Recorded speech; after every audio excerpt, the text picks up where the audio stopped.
Bonjour, mon nom c'est Gilles Raymond, un Québécois, pure laine, mais la laine s'est transportée à Flores en Indonésie. À l'heure où, de toutes parts, les sommes énormes qui sont mises dans le développement international sont questionnées, et de façon très légitime, il y en a plusieurs qui nous interrogent sur le modèle assez particulier qu'on a créé. C'est un modèle qui est simple, qui est concret, et qui se passe d'individu à individu, et non pas avec des sommes qui sont parachutées là, à partir de gros organismes. Voilà, moi je suis à Flores, en Indonésie. On a d'abord commencé de façon très simple à régler le problème majeur qui était le manque d'eau dans les villages. Les gens qui ont à se déplacer sur des kilomètres avec des bidons pour aller chercher l'eau dont ils ont besoin. On a commencé de façon très simple. Les gens, chaque famille des villages concernés devait faire une contribution financière. On a mis des boîtes de contribution dans les hôtels pour les touristes à travers l'île de Flores et on a commencé. Ce qu'on demandait aux gens des villages, c'est qu'une fois qu'on amenait l'eau au village, d'aller aider d'autres villages qui étaient dans la même situation pour leur dire que le problème pouvait se régler s'ils s'impliquaient eux-mêmes. Donc, ça a fait boule de neige. C'est drôle à dire dans les pays de l'Équateur, mais ça a fait boule de neige. On a commencé de 1, 2, 3, 4 villages et après 12 ans, on a amené l'eau à 36 villages. Ceci étant fait, on s'est posé une question. Maintenant qu'il y a l'eau, comment peut-on arriver à sortir de la pauvreté? On parle ici de paysans qui plantent du maïs et des bines rouges parce qu'ils n'ont pas le capital pour acheter des graines de semences qui ont une valeur ajoutée. Donc, il s'agissait de régler ce problème-là. Le modèle qu'on a pris est assez simple aussi. La Société Saint-Jean-Baptiste au Québec, dans le passé, avant le régime des prêts et bourses pour les étudiants, avait instauré ce qu'ils appelaient le prêt d'honneur.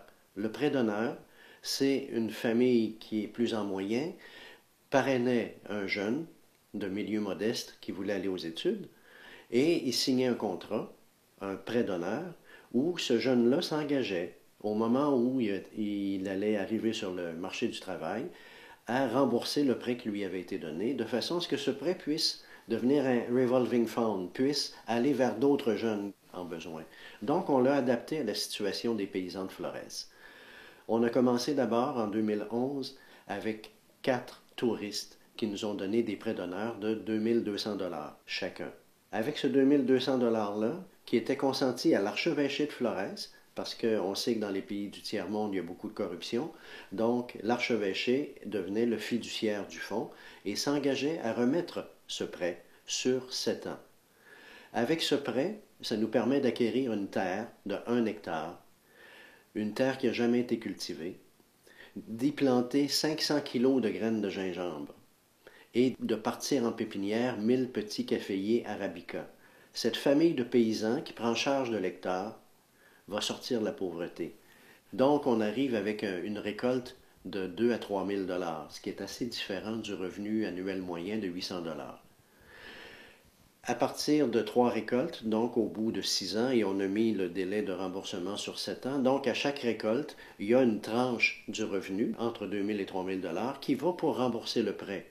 Donc, on conçoit assez bien que le prêt se rembourse. À date, on a commencé en 2011 avec 4 hectares, 4 familles. En 2012, on est passé à 13 hectares.